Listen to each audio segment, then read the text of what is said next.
Son los casos de acoso a personajes conocidos los que llenan titulares. Pero las estadísticas señalan una historia de acosos muy distinta. Más de 1 millón de personas en Estados Unidos es acosado cada año. La fiscal de Los Ángeles, Rhonda Saunders, está a la cabeza de una cruzada nacional contra estos delitos. Durante más de 14 años ha puesto a cientos de acosadores entre rejas. Me miran como la persona que les quitó su libertad. La persona que impidió que llegaran a la víctima, a su obsesión. Hollywood es la mayor concentración de famosos del mundo y de casos de acoso a famosos.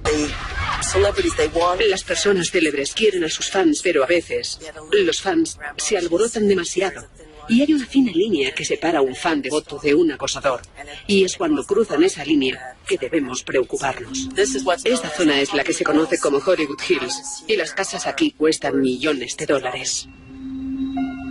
Muchos de los famosos viven aquí arriba porque necesitan sentirse aislados y esperan tener una vida normal.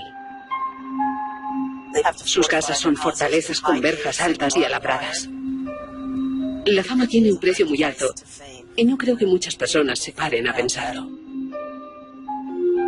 Una de las direcciones más conocidas de Hollywood Hills era la mansión que pertenece a la cantante Madonna. En 1995, Madonna era probablemente la estrella más famosa. No solo aquí, sino en Europa. Cantaba, actuaba, su cara aparecía en la portada de todas las revistas. Era una diosa. Un fan obsesionado empezó a rondar la casa de Madonna.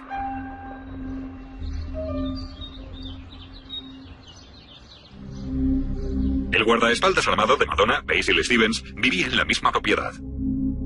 A primera hora de la tarde, sobre las 7, oí que en mi oficina sonaba una alarma. Miré en la cámara y advertí a una persona que estaba cruzando la verja. Era un hombre de poco más de 1,80 m, unos 90 kilos, blanco, y no pude distinguirle bien el rostro. La persona trepó la valla, inmediatamente me dirigí hacia la puerta principal, le planté cara y se marchó corriendo. Pero al día siguiente, el visitante sin rostro había vuelto. El intruso, el mismo que había visto la tarde anterior, se acercó, llamó al interfono y habló con el asistente de Madonna. Caris Henry, que era el asistente de Madonna, estaba sola en casa. Él le dijo: soy el marido de Madonna, ábreme, ¿dónde está? Caris contestó: no está aquí, vete. Tú no eres el marido de Madonna. No se marchó, sino que la amenazó. Quedó aterrada.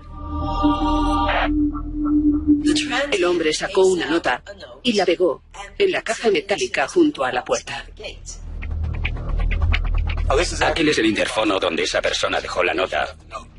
Después de lanzar sus amenazas, siguió andando calle abajo, por aquí.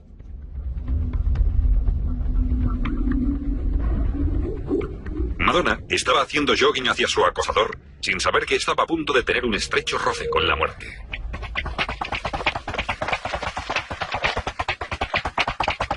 Pero pasó por su lado sin reconocerla porque iba vestida con ropa de deporte, una gorra de béisbol y gafas de sol. Y la acompañaba su entrenador personal. Se cruzaron a esta altura y es donde supongo que ella dijo que tenía una mirada muy perturbadora. Basil recibió amenazas al enfrentarse con él. Le dijo: será mejor que le des la nota que he dejado o volveré para matarte. Basil volvió al interfono para examinar la nota. Fue la primera vez que supimos su nombre. Había firmado la nota y se llamaba Robert Hoskins. Cogí la nota, la leí y ponía... Era un mensaje delirante. Decía: Madonna, te quiero. Pero Madonna estaba mal escrito. Creo que ponía MDNAA y añadía: mía para siempre. Robert Hoskins. En primer lugar está la nota de Hoskins diciendo: lo siento mucho, queda conmigo, te querré siempre. Y luego en este circulito de aquí pone: sé mía y yo seré tuyo. Y en este otro lado pone el nombre de Madonna Louise Ciccone, que por supuesto es su nombre. Y además Hoskins también escribe: te quiero, serás mi esposa para siempre, y añade su nombre. Esa nota daba mucho miedo, porque la había escrito sobre un folleto religioso, y el título del folleto religioso debajo de ese "Te quiero, cásate conmigo" era profanado. Y aquello tenía un significado muy serio. Es de un fundamentalista, un texto cristiano, y si lo lees con atención, dice que si una persona tiene sexo con otra persona que no sea su cónyuge, hay que matarla. Madonna leyó la nota amenazante de Hoskins. También le había dicho a Basil Stevens que si no se casaba con él, le rajaría el cuello de oreja a oreja. Pero lo que más le perturbó de la nota fue que pusiera profanado. Robert Hoskins había estado a centímetros de su obsesión, pero aquel no era el final. Unas semanas más tarde, la fiscal de Los Ángeles, Rhonda Saunders, bautizada por la prensa como la reina del acoso, captó la atención internacional cuando el intruso Robert Hoskins entró en la casa de la superestrella Madonna. De todos los acosadores que he procesado por acosar a mujeres famosas, Hoskins era el más peligroso. Hoskins es un inadaptado social con un largo historial de violencia que incluye un expediente criminal por intento de asesinato. Había vivido con su hermano en Oregón. Afirmaba haber lidiado una guerra con Dios y haber vencido a Dios, y que era la tercera entidad y que viviría para siempre. Le dije, ¿a ti qué te pasa? Le avisé, tío, será mejor que pares ya. Estaba obsesionado. Lo único de lo que hablaba era Madonna, Madonna, Madonna. Había cubierto las paredes del granero con sus fotos. Fue cuando me di cuenta de que probablemente pasaba algo, pero en la vida me hubiera imaginado que se atreviera a algo. Robert Hoskins continuó acosando a Madonna. 7 semanas después, volvió a entrar en la casa sin autorización por tercera vez. Si alguien se propone entrar en un sitio, entra, pero es muy difícil entrar en este recinto, a menos que sea por la puerta principal. La finca altamente fortificada de Madonna tenía un único punto débil. ¿Cómo consiguió subirse a esta pared? Es gigante. Lo primero que hizo fue ponerse delante de la puerta y lanzar un petate y su mochila por encima. Ya. A continuación se acercó y puso un pie en este poste. Se cogió de la señal de prohibido pasar, lo que es un poco patético, pero bueno, se agarró de la señal de prohibido pasar, que se dobló y cayó hacia atrás. Pero consiguió recuperar el equilibrio y alcanzó la pared y escaló. Lo que sucedió cuando tiró el petate fue que la alarma se disparó. Eso me reveló, gracias a la célula fotoeléctrica, que tenía que comprobar el circuito cerrado de televisión. Muestra a Hoskins acercándose a la puerta principal de la casa y cómo se esfuerza por ver a través de una ventanilla. Intenta abrir con el pomo de la puerta y, por supuesto, está cerrada.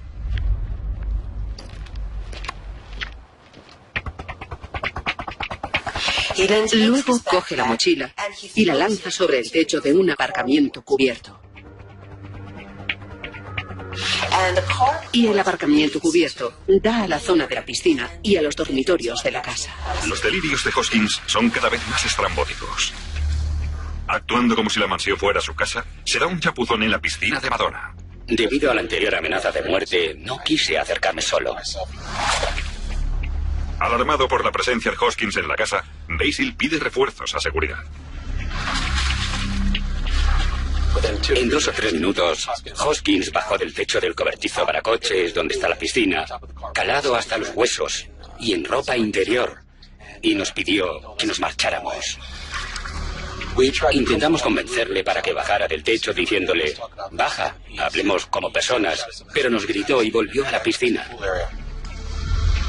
La conducta de Hoskins se está volviendo muy peligrosa.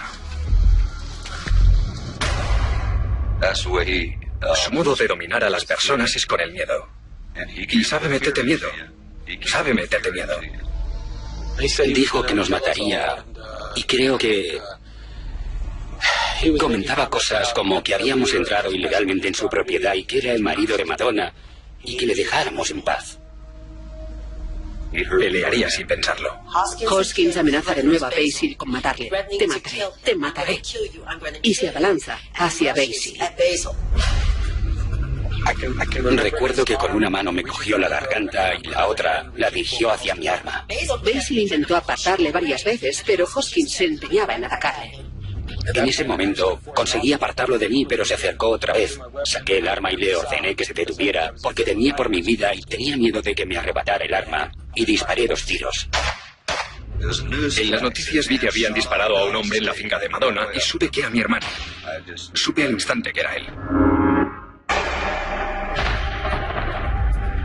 El acosador Robert Hoskins allanó la mansión de Madonna en Hollywood y amenazó al guardaespaldas armado. Era un hombre que tenía mucha fuerza. Ni siquiera necesitaba un arma. Su arma eran las manos. Siempre pensé que Robert era un mal hombre, porque era muy fuerte y no soportaba las tonterías de nadie. No tenía reparos en cogerle el brazo a alguien y rompérselo. Mencionaba su nombre y la gente salía corriendo. Temiendo por su vida, el guardaespaldas Basil Stevens disparó 2 veces a Hoskins. Una bala le impactó en el brazo. Y la segunda entró por el abdomen instalándose en las nalgas. Había sangre por todas partes. Pensé que estaba muerto porque no se movía. Basil llamó al 911 y a Madonna. Madonna no estaba en casa. Estaba en la casa que tenía en Miami. Se quedó horrorizada, muerta de miedo. Me preguntó si estaba bien y le contesté que sí. ¿Está muerto? Y le respondí que no lo sabía. Podría haber entrado en la casa si ella hubiera estado allí y llevar un cuchillo. Sin saber si Hoskins está vivo o muerto, Basil va a verle. Pero ha desaparecido. Entré en la casa para observarle desde otro ángulo y le vi recostado al lado de la piscina. Creo sinceramente que aquel guardia tuviera que disparar a Robert. Está claro, alguien que recibe 2 tiros se levanta y va a sentarse junto a la piscina y ponerse la ropa. No sé, dímelo tú.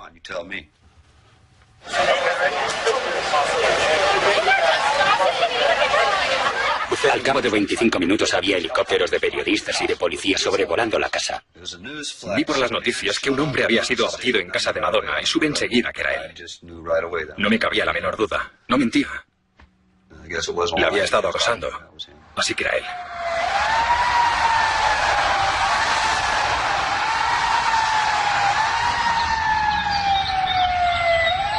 Pidieron a Andy Pardy, un experto detective de homicidios en Hollywood, que fuera a la casa.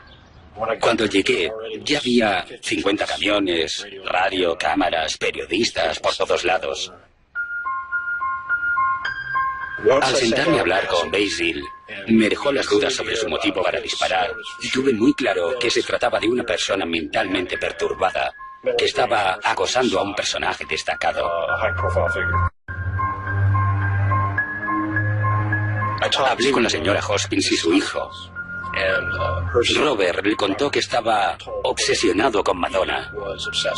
Ella no sabía por qué, pero se había encaprichado de Madonna. Por alguna razón se enamoró de ella y no se le basaba. En la escena, el detective Pardy y su equipo encontraron pruebas de la estrambótica del corazón de madera que recuperamos de la noche del tiroteo. Vimos que había inscrito específicamente el nombre de la cantante, pero estaba mal escrito. Había olvidado una de las letras O, igual que en la nota anterior. Esta es la foto del señor Hoskins cuando ingresó en la enfermería de la cárcel del condado. No le gustó demasiado que le sacaran esa foto y se negó a abrir los ojos. En cambio, se apartó las sábanas de la cara cuando le convencimos de que esta fotografía sería para Madonna. Rhonda Saunders tuvo que preparar el caso para el juicio. Como policía de la investigación, Pardy me trajo todos los documentos para que pudiera ver cuáles podíamos presentar, porque había más de un caso. Por un lado, acoso, pero también amenazas de muerte contra Madonna, amenazas de muerte contra la asistente y agresión a Basil Stevens, por lo que tuvimos que repasar todos los informes. Y luego quise hablar con Madonna para asegurarme de que nos prestaría su apoyo, que se ofrecería si la necesitábamos. El caso de Madonna fue extremadamente difícil por Madonna. Madonna rechazó cooperar. Estaba trabajando en la película Evita, que era muy importante para ella. Por eso en esos momentos no quería saber nada más del caso. Y yo la necesitaba. porque para poder probar el acoso tenía que demostrar que estaba asustada. Y estaba asustada. Cuando hablé con ella, me contó sus pesadillas. Incluso me explicó que no tenía intención de volver a Los Ángeles. Pero el problema era que, a menos que testificara, no tenía otra opción que dejarlo en libertad. Y no quería que quedara libre. No, sabiendo lo que sabía de aquel hombre. Podía pegar un tiro a Madonna.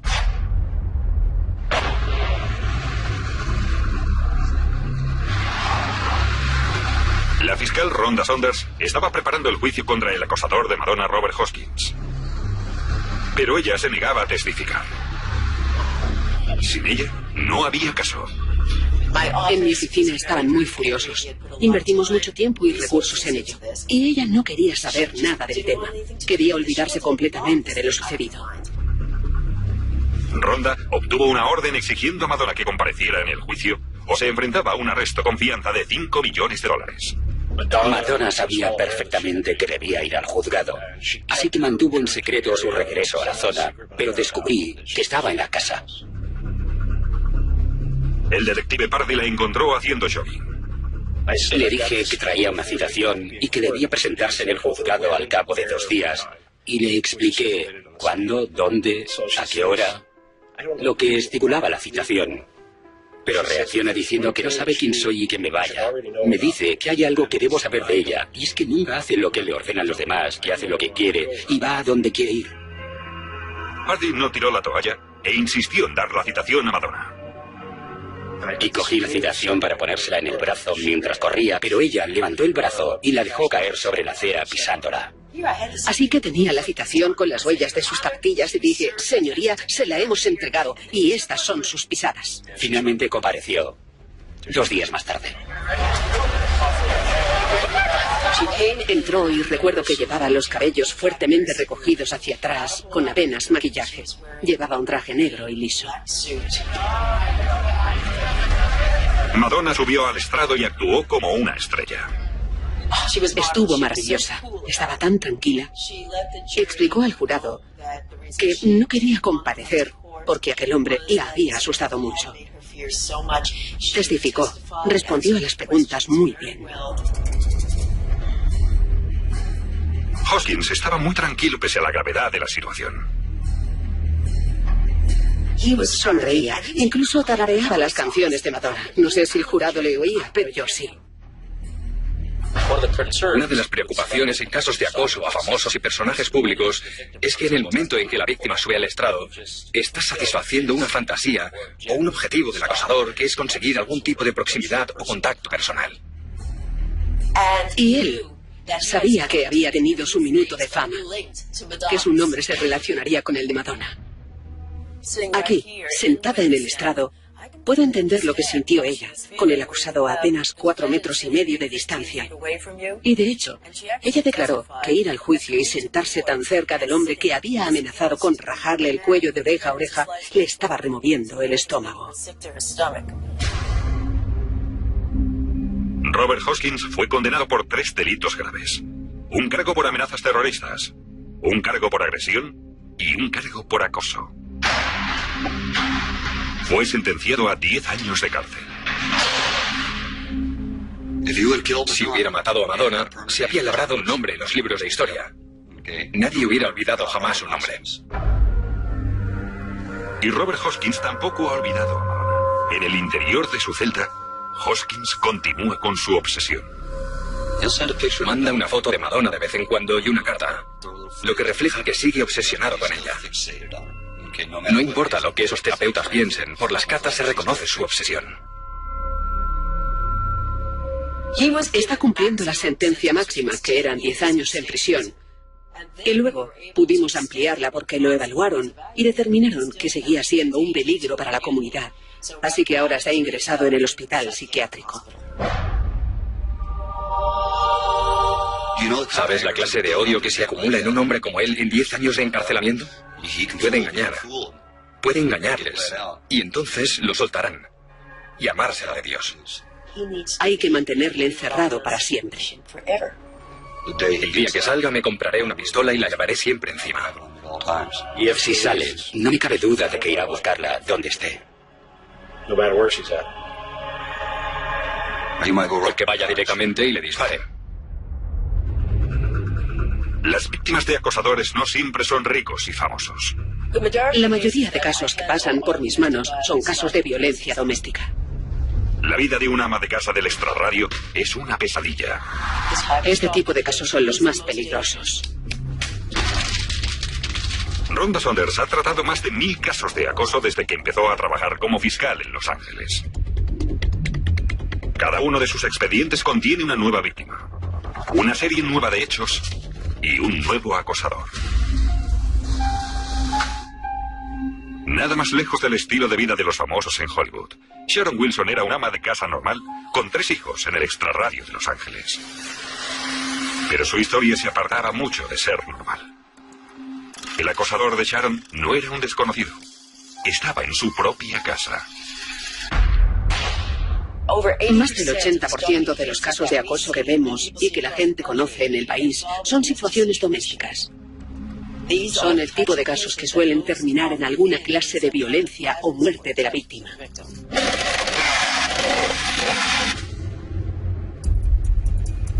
Patrick y Sharon Wilson vivían en un barrio encantador. Sharon tenía un hijo de su primer matrimonio y habían tenido 2 hijas. Así que desde fuera parecía una familia ideal, aunque en realidad no fuera el caso.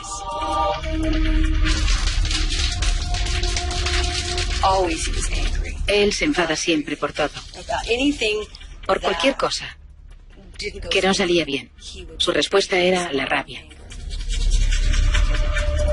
Patrick estaba lleno de una rabia que no demostraba al resto del mundo. De hecho, las únicas personas a quienes se la mostraba era a Sharon y a su familia.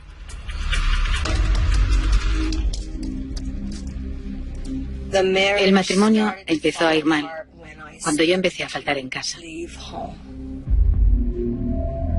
Sharon volvió a la universidad a estudiar magisterio con la esperanza de ofrecer una mejor vida a su familia. Tenía miedo de que si Sharon mejoraba como persona, si tenía ingresos propios, aunque fueran para ayudar a la familia, perdería totalmente el control del 100% que tenía. Era posesivo. No era amor, era posesión. La relación empezó a desmoronarse. Seguro que había maltratos psicológicos que pueden ser tan dañinos como cualquier tipo de violencia física. No podía controlar su furia. Se ponía a gritar y chillaba con amenazas. La situación iba de mal en peor. Era tan insoportable que después de 15 años de matrimonio, Sharon pidió el divorcio y se marchó de casa a un apartamento al otro lado de la ciudad, llevándose a sus hijos. Pero Patrick no dejó en paz a Sharon. Colapsaba mi email con sitios pornográficos. Creía que tenía otras aventuras y me decía que era una puta. Me dijo que si me marchaba, pensaba convertirse en el mismo diablo. Sharon consiguió una orden de alejamiento contra Patrick. Pero durante las 6 semanas siguientes, él continuó acosándola. Si iba a casa de amigos, miraba por el retrovisor y veía el coche de Patrick siguiéndola o aparcado fuera de la casa. Siempre miraba por el retrovisor, por si me seguía. Tenía siempre todas las antenas puestas. Quería hacernos saber que sabía dónde estábamos en todo momento y que podía hacernos daño. Yo sabía que me estaba aterrorizando.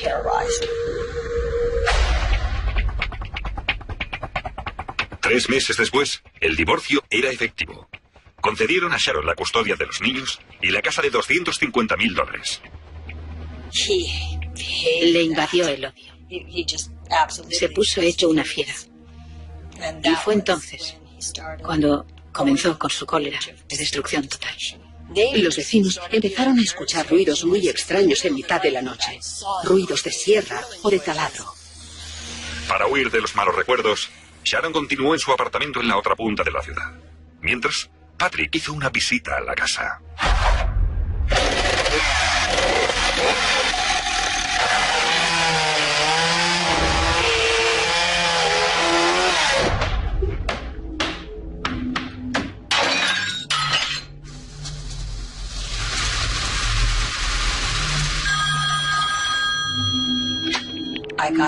Recibí una llamada de un policía al que le temblaba la voz. Y jamás me había pasado. Y por entonces ya había hablado con bastantes policías. Jamás me había pasado que a uno le temblara la voz. Me dijo, señora, ¿tiene algún amigo que la acompañe? Y le dije, claro, alguien habrá. Y dijo, ha habido algunos actos vandálicos y tendría que venir enseguida.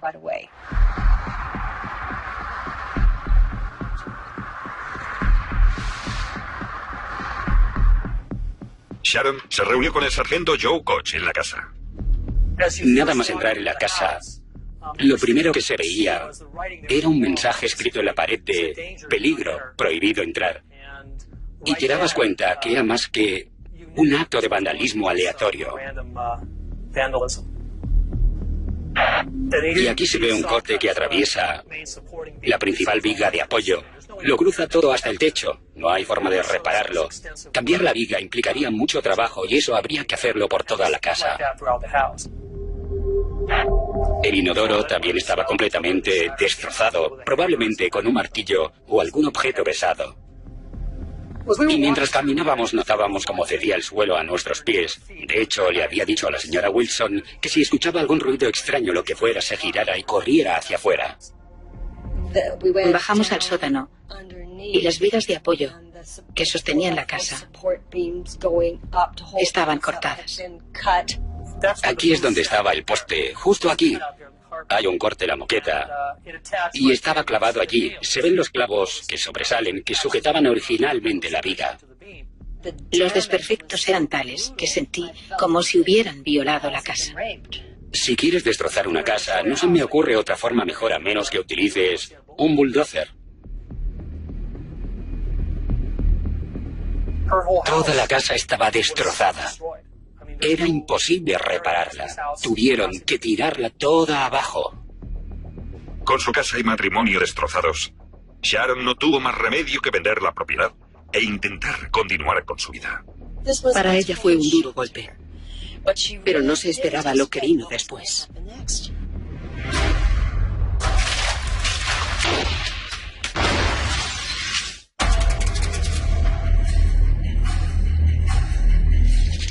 Durante 4 meses, Patrick Wilson había estado acosando a su exmujer, Sharon.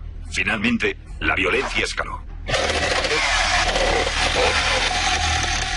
Estando la casa vacía, él entró y la destrozó.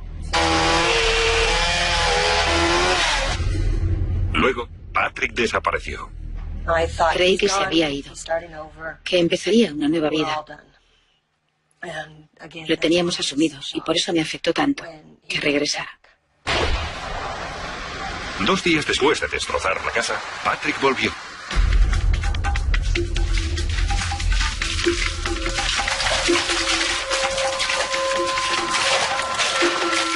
Como no sabía que Sharon había vendido la casa, se puso furioso al ver que la habían reparado y mandó el mensaje más amenazante de todos.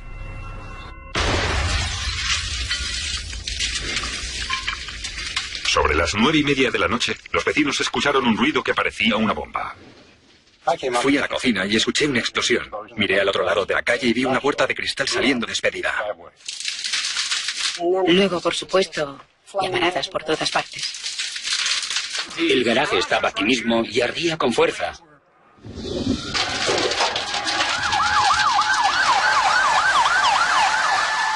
Los bomberos están al final de la calle, por lo que no tardaron.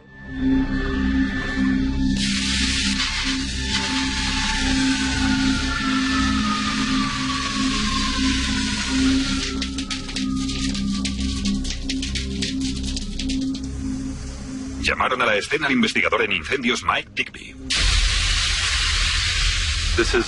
Estamos en el 2926 de Berisaway. En el año 2000 era la casa de Sharon Wilson. Cuando llegué era obvio que se había producido una explosión y un incendio.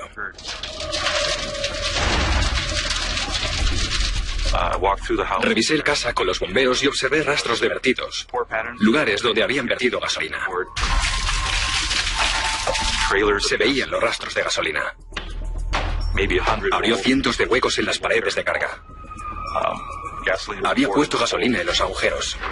Había dejado libros y otros materiales combustibles esparcidos por el rastro para que la gasolina pudiera avanzar de un lugar a otro.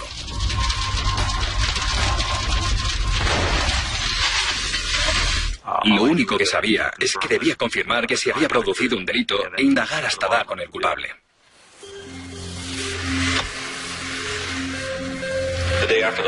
El día después del incendio, fui a ver algunas tiendas de la zona que vendían latas de gasolina, linternas, gasolina, y descubrí que Patrick Wilson había realizado esas compras pocas horas antes de la explosión y el incendio en la casa. Patrick era el principal sospechoso. Entonces fue cuando me quedé petrificada. Pensé que si la casa estaba destruida y hecha cenizas, ahora que había cometido un delito grave se atrevería a matarme. Había dicho que era posible matar a personas y arrastrar los cuerpos y prenderles fuego en el desierto sin que nadie lo descubriera. Digby sospechaba que tras prenderle fuego a la casa, Patrick robó la furgoneta de Sharon y huyó. Algunos de los testigos con los que hablé en la escena del incendio me contaron que un hombre que parecía estar afligido se alejaba dando tumbos al volante de una furgoneta blanca. También desveló un rastro de compras con la tarjeta de crédito. Se detuvo en 3 estaciones de servicio para comprar gasolina. Y también en un motel entre California y Oregón, donde alquiló una habitación a su nombre. El rastro llevó a Digby hasta un almacén en Oregón. Me puse en contacto con los agentes del sheriff del condado, que fueron hasta el almacén y averiguaron que lo había alquilado Patrick Wilson y que el vehículo aparcado en aquel almacén era la furgoneta blanca cuyo robo había denunciado Sharon Wilson.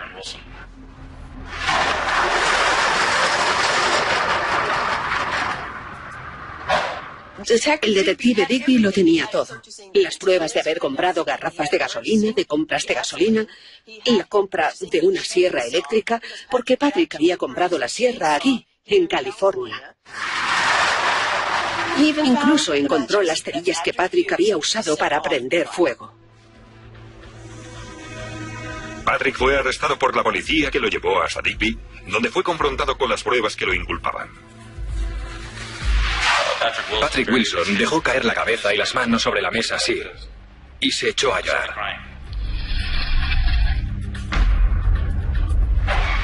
En un minuto lo confesó todo. Nos contó cómo había prendido fuego y por qué. Ese caso no fue un caso de alguien que de pronto pierde la cabeza. Patrick Wilson había planeado sus actos hasta el último detalle. Hizo agujeros en la pared de la casa. Cuando la incendió, esperaba que las llamas entraran por los agujeros en la pared y minaran completamente la estructura de la casa. Patrick Wilson fue acusado de un cargo por acoso y 2 cargos por incendio provocado. Preocupada por la seguridad de Sharon y deseosa de mantener a Patrick entre rejas, llegó a un acuerdo con la defensa. Nos pareció que interesaba más a la justicia que se declarara culpable de un cargo más grave por incendio provocado y se desestimara la acusación de acoso, siempre que se garantizara la seguridad de Sharon. Patrick se declaró culpable de los incendios y fue sentenciado a 5 años. Sharon y sus 2 hijas viven ahora en el anonimato. Patrick Wilson ya ha cumplido su pena. Y ahora está en la calle.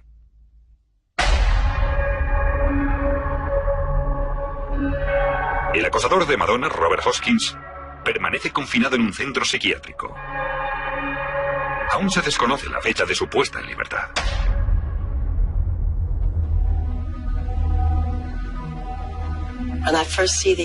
Cuando veo por primera vez a esas víctimas, sus vidas están destrozadas. Tienen miedo de salir de sus casas.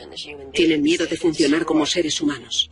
Han acabado con ellos, pero luego mantengo el contacto con muchas de ellas. Y más adelante, cuando ha pasado 1 año, 2, 3, han recuperado sus vidas. Y eso me llena de satisfacción.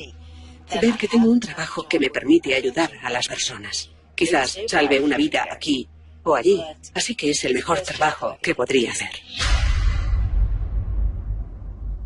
acosador sin saber que estaba a punto de tener un estrecho roce con la muerte.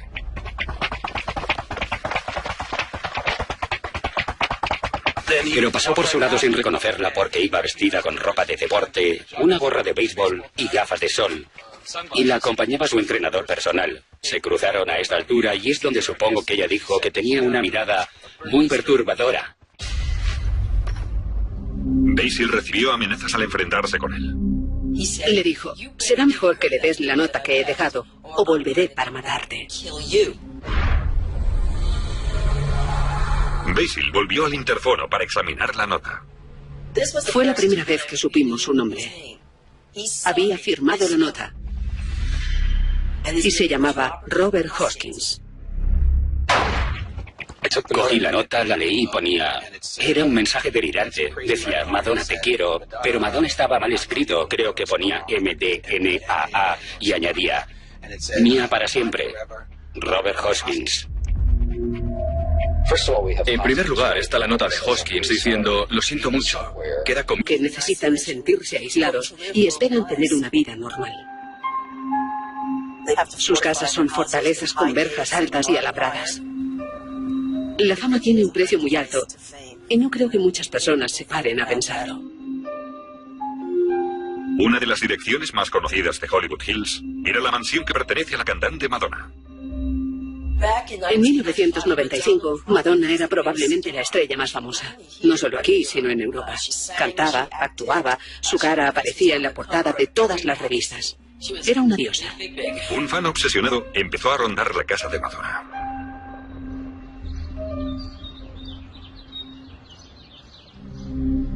El guardaespaldas armado de Madonna, Basil Stevens, vivía en la misma propiedad. A primera hora de la tarde, sobre las 7, oí que en mi oficina sonaba una alarma.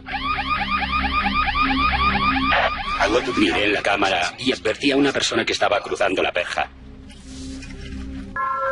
Era un hombre de poco más de 1,80 m, unos 90 kilos, blanco, y no pude distinguirle bien el rostro.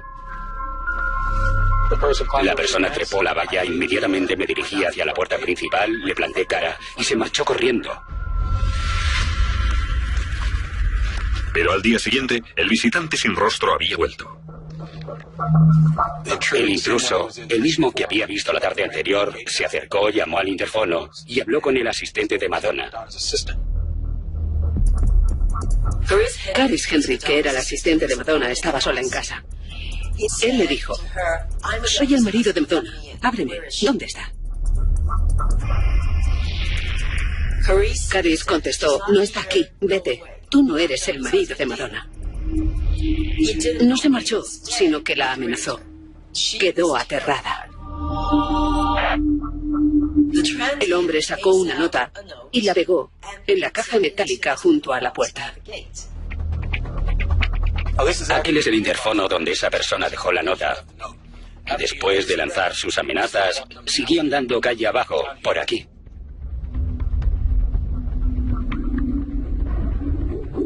Madonna estaba haciendo jogging hacia su acoso. Son los casos de acoso a personajes conocidos los que llenan titulares. Pero las estadísticas señalan una historia de acosos muy distinta. Más de 1 millón de personas en Estados Unidos es acosado cada año. La fiscal de Los Ángeles, Rhonda Saunders, está a la cabeza de una cruzada nacional contra estos delitos. Durante más de 14 años ha puesto a cientos de acosadores entre rejas. Me miran como la persona que les quitó su libertad. La persona que impidió que llegaran a la víctima, a su obsesión. Hollywood es la mayor concentración de famosos del mundo y de casos de acoso a famosos. Las personas célebres quieren a sus fans, pero a veces los fans se alborotan demasiado. Y hay una fina línea que separa a un fan devoto de un acosador. Y es cuando cruzan esa línea que debemos preocuparnos. Esta zona es la que se conoce como Hollywood Hills. Y las casas aquí cuestan millones de dólares. Muchos de los famosos viven aquí arriba por... Amigo, te querré siempre. Y luego en este circulito de aquí pone, sé mía y yo seré tuyo. Y en este otro lado pone el nombre de Madonna Louise Ciccone, que por supuesto es su nombre. Y además Hoskins también escribe te quiero, serás mi esposa para siempre, y añade su nombre. Esa nota daba mucho miedo, porque la había escrito sobre un folleto religioso, y el título del folleto religioso debajo de ese "Te quiero, cásate conmigo" era profanado. Y aquello tenía un significado muy serio. Es de un fundamentalista, un texto cristiano, y si lo lees con atención, dice que si una persona tiene sexo con otra persona que no sea su cónyuge, hay que matarla. Madonna leyó la nota amenazante de Hoskins. También le había dicho a Basil Stevens que si no se casaba con él, le rajaría el cuello de oreja a oreja. Pero lo que más le perturbó de la nota fue que pusiera profanado. Robert Hoskins había estado a centímetros de su obsesión, pero aquel no era el fin.